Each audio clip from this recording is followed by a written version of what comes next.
Hello and welcome to the Dungeon. I'm your host Rob, and in today's video we're going to be talking about the Way of the Four Elements monk, specifically at least, and we're going to be talking a little bit about monk in general. Now the monk is kind of an odd class in a lot of ways. And this goes back all the way to Advanced Dungeons & Dragons when the monk first appeared, and yes, this is my original player's handbook from back when I was like 14, so it's pretty old, but that's okay. And you can tell from the way the monk used to be, and even the way it is now still today, it was kind of a hodgepodge of all these different martial arts movies and ideas. It combined a lot of tropes from different things from back in like the 70s and 80s, and they all kind of got rolled into one class. And that class was, in a lot of ways, kind of a disaster, to be honest.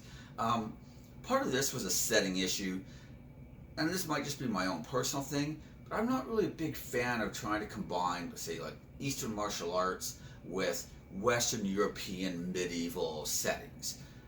If I wanted to play a martial arts game, I'd play a martial arts game. If I wanted something that was more Eastern flavored, then something like Legend of the Five Rings would be a great choice. There's also a game called Bushido, which is specifically about Japan and samurai ninjas, all that kind of stuff. So if I wanted just that, I would go with a game that was better at doing just that, I think, rather than trying to fit that kind of thing into a world with elves and dwarves and knights and plate mail. However, that's not the game we have, and I don't like to outlaw different classes just because I personally don't think they fit in well. And you can tell that over the years, like first with TSR and now with Wizards of the Coast, that they've made an effort to kind of change the setting enough to accommodate a bigger spectrum of ideas and backgrounds and whatnot. And generally I think that's a good idea. So I feel like the monk, it's still not necessarily a seamless fit, but you can at least make accommodations for it, and I think it's okay. So from that setting point of view, I'm not as much against monks as I used to be back when I was younger. I've kind of softened on that more, but I still don't necessarily think that it's a seamless fit. It just, most D&D does still have that European Middle Ages type of feel to it, and the monk just isn't that. Number two is that even back in the day, like TSR and then later Wizards never seemed to know what to do with the monk. Originally, the monk was a subclass of, I believe it was a cleric subclass, and then it became a rogue subclass in a different edition, and then it became a cleric subclass again, and back to rogue. And I mean, now in 5th edition, it's its own class with its own subtypes, so I feel like that's better. But again, you can tell that they just didn't really know what to do with it. It's like they were really enthused about the idea of having a martial arts type of class, but they just weren't sure how to go about creating it. The abilities it got were like a hodgepodge, like I said before, of just every martial art trope, from quivering palm where you could instantly kill somebody, to pressure point attacks, to slowing your heart rate and slow fall, and all these other things. And then they also gave monks a bunch of rogue abilities, which is really weird back in the day because monks had to be lawful. You could be lawful good, neutral, or evil, but you had to be lawful. So giving them things like pickpocket just didn't really make a lot of sense, because that's really not a lawful activity. The idea was that they were supposed to be these disciplined self-masters. Now, some of those self-masters may be evil, and they may use their study and their learning just like any good martial arts villain.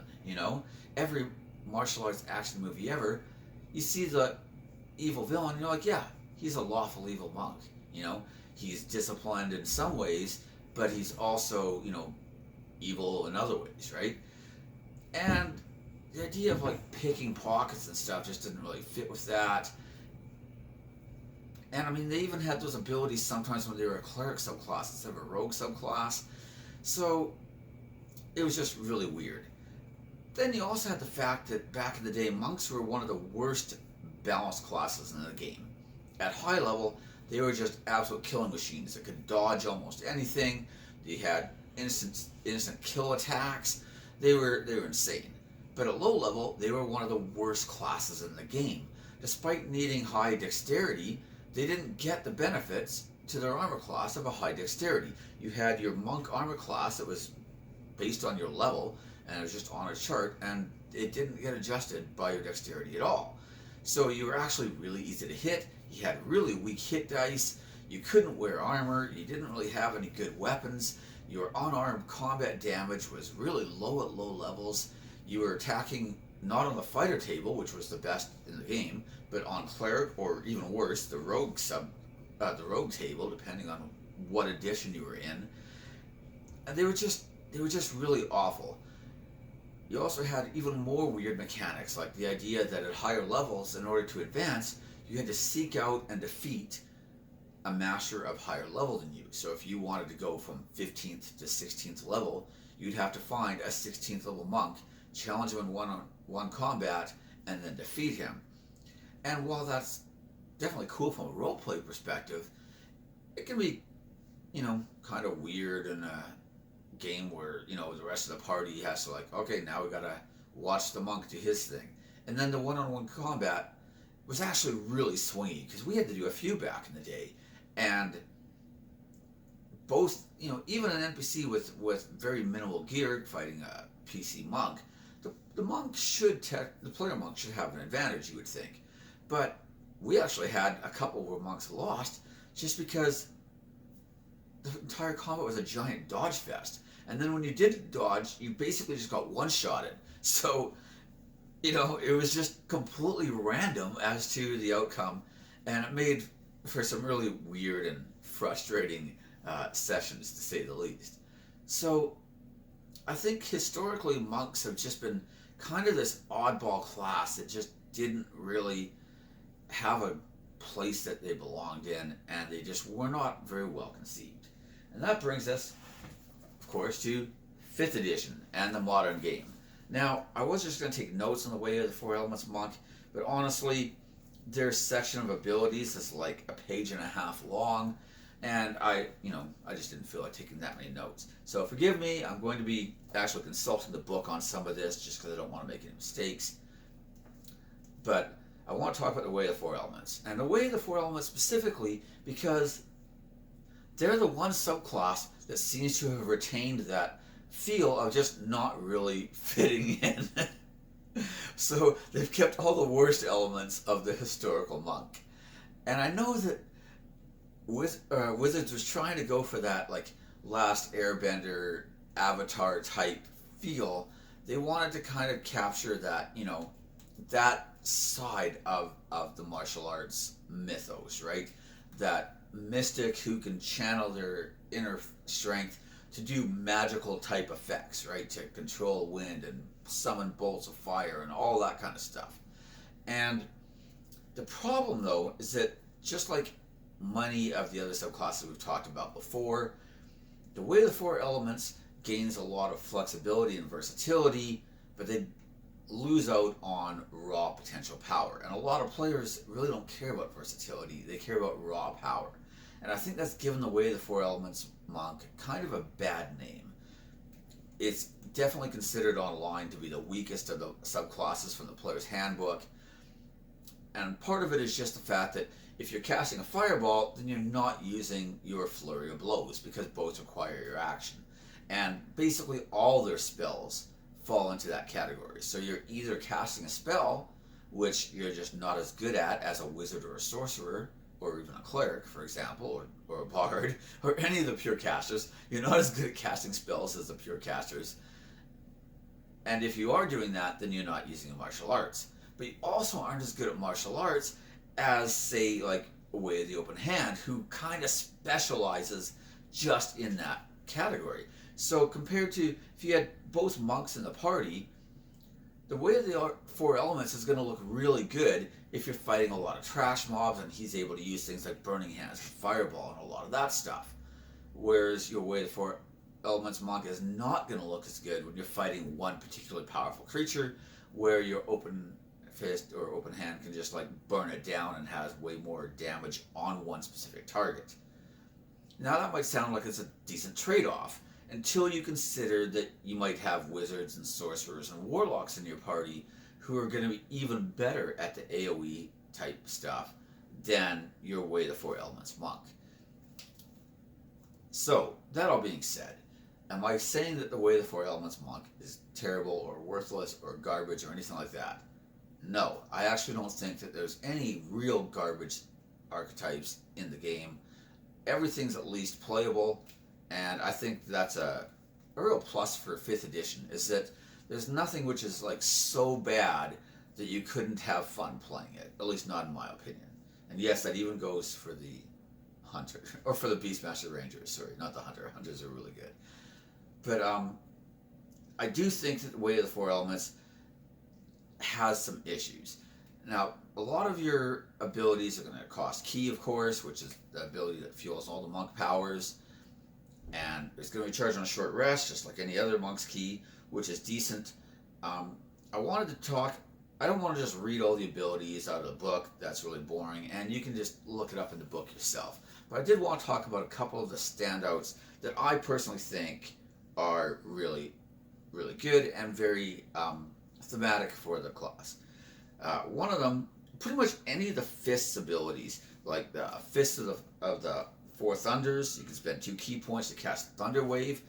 At low levels, this is a really good AoE attack and can be a really big boon for the party. Fist of the Unbroken Air is one of the best in my opinion. You can create a blast of compressed air that strikes like a mighty fist. As an action, you spend 2 ki points and choose a creature within 30 feet of you. That creature must make a strength saving throw. On a failed save, it takes 3 die 10 bludgeoning damage, plus an extra 1 die 10 bludgeoning damage for every additional ki point you spend, and you can push it up to 20 feet away from you and knock it prone.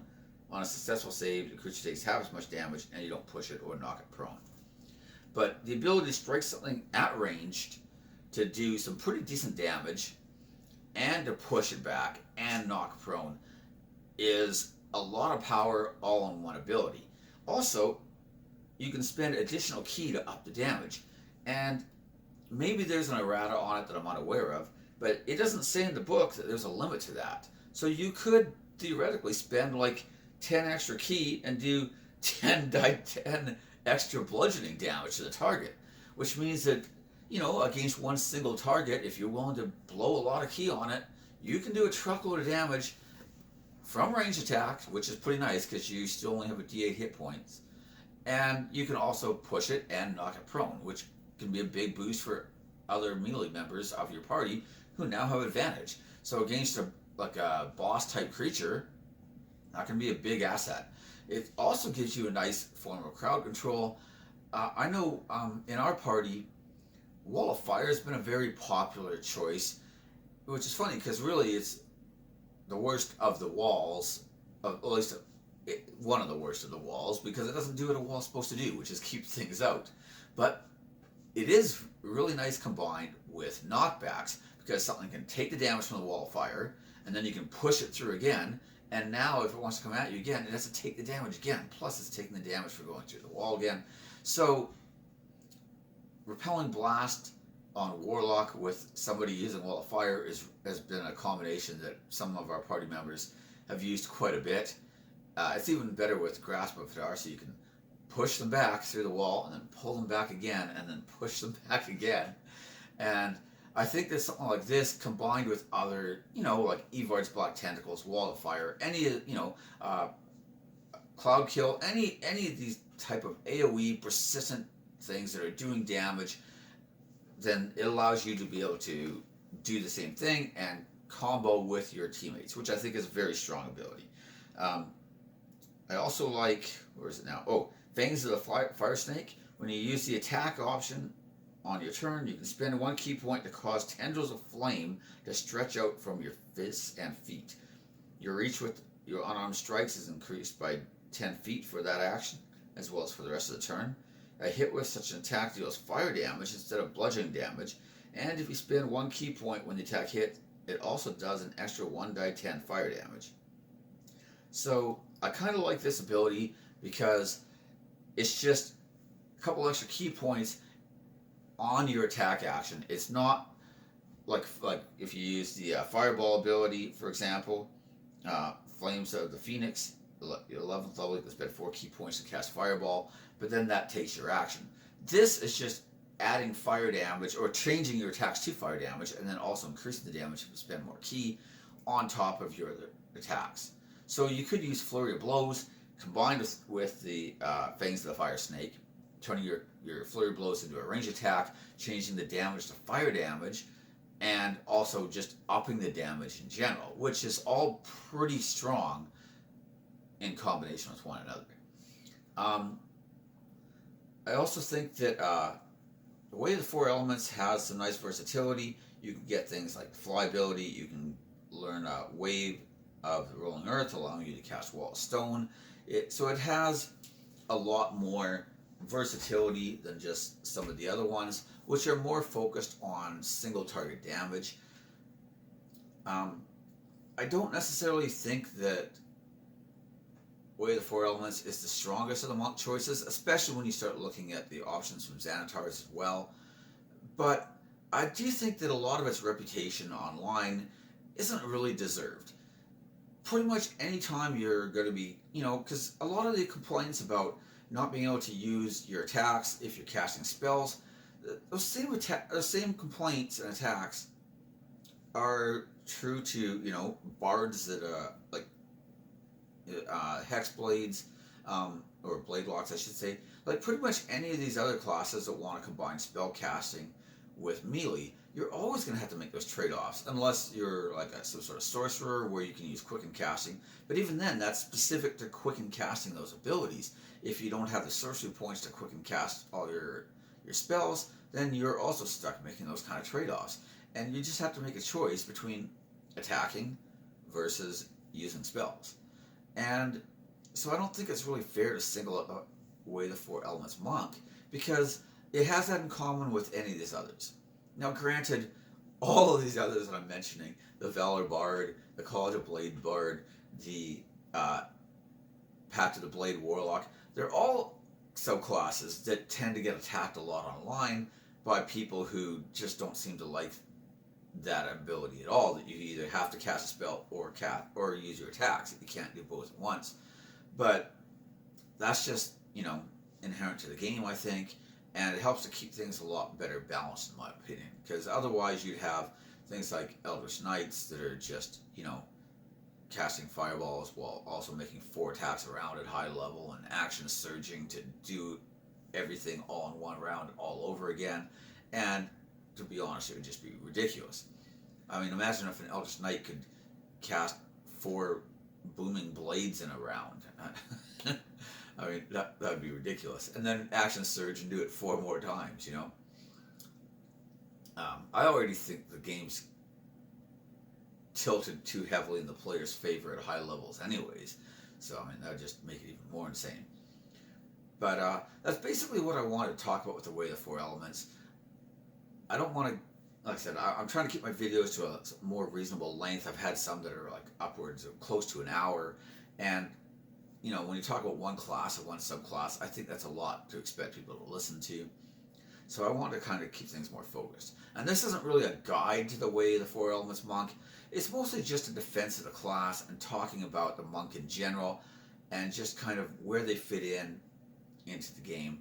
So I think that if you're the kind of person who doesn't mind sacrificing a bit of damage to have more versatility and more flexibility, then I think that the Way of the Four Elements monk is a really solid choice.